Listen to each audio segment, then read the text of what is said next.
சங்கீதம் அதிகாரம் 65. தேவனே, சீயோனில் உமக்காக துதியானது அமைந்து காத்திருக்கிறது, பொருத்தனை உமக்கு செலுத்தப்படும். ஜெபத்தைக் கேட்கிறவரே, மாம்சமான யாவரும் உம்மிடத்தில் வருவார்கள். அக்கிரம விஷயங்கள் என்மேல் மிஞ்சி வல்லமை கொண்டது, தேவரீரோ எங்கள் மீறுதல்களை நிவிர்த்தியாக்குகிறீர். உம்முடைய பிராகாரங்களில் வாசமாயிருக்கும்படி நீர் தெரிந்து கொண்டு சேர்த்துக் கொள்ளுகிறவன் பாக்கியவான்.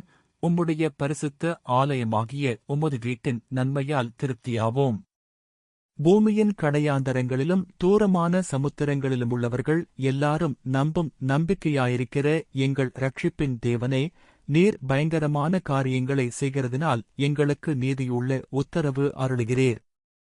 வல்லமையை இடைக்கட்டிக் கொண்டு உம்முடைய பலத்தினால் பர்வதங்களை உறுதிப்படுத்தி சமுத்திரங்களின் மும்முரத்தையும் அவைகளுடைய அலைகளின் இரைச்சலையும் ஜனங்களின் அமளியையும் அமர்த்துகிறீர். கடையாந்தர இடங்களில் குடியிருக்கிறவர்களும் உம்முடைய அடையாளங்கள் நிமித்தம் பயப்படுகிறார்கள். காலையையும் மாலையையும் களிகூரப் பண்ணுகிறீர். தேவரீர் பூமியை விசாரித்து அதற்கு நீர் பாய்ச்சுகிறீர். தண்ணீர் நிறைந்த தேவநதியினால் அதை மிகவும் செழிப்பாக்குகிறீர். இப்படி நீர் அதை திருத்தி அவர்களுக்கு தானியத்தை விளைவிக்கிறீர். அதன் வரப்புகள் தணியத்தக்கதாய் அதன் படைச்சால்களுக்கு தண்ணீர் இறைத்து அதை மழைகளால் கரையப் பண்ணி அதன் பயிரை ஆசீர்வதிக்கிறீர். வருஷத்தை உம்முடைய நன்மையால் முடிசூட்டுகிறீர். உமது பாதைகள் நெய்யாய்ப் பொழிகிறது. வனாந்தர தாவரங்களிலும் பொழிகிறது. மேடுகள் சுற்றிலும் பூரிப்பாயிருக்கிறது. மேய்ச்சலுள்ள வெளிகளில் ஆடுகள் நிறைந்திருக்கிறது. பள்ளத்தாக்குகள் தானியத்தால் மூடியிருக்கிறது.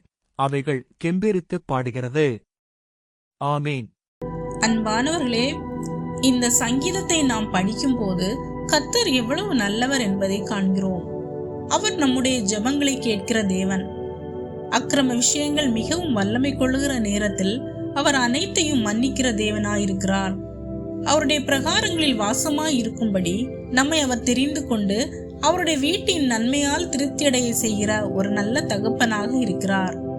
நாம் எங்கு இருந்தாலும் நம் சூழ்நிலை அறிந்து நாம் நம்புகிற நம்பிக்கையாய் இருக்கிற தேவன் அவர். நமக்கு எதிராய் வருகிற சத்துருக்களின் அமளியை அமர்த்தி நமக்கு நீதி செய்கிற நியாயாதிபதியாய் இருக்கிறார்.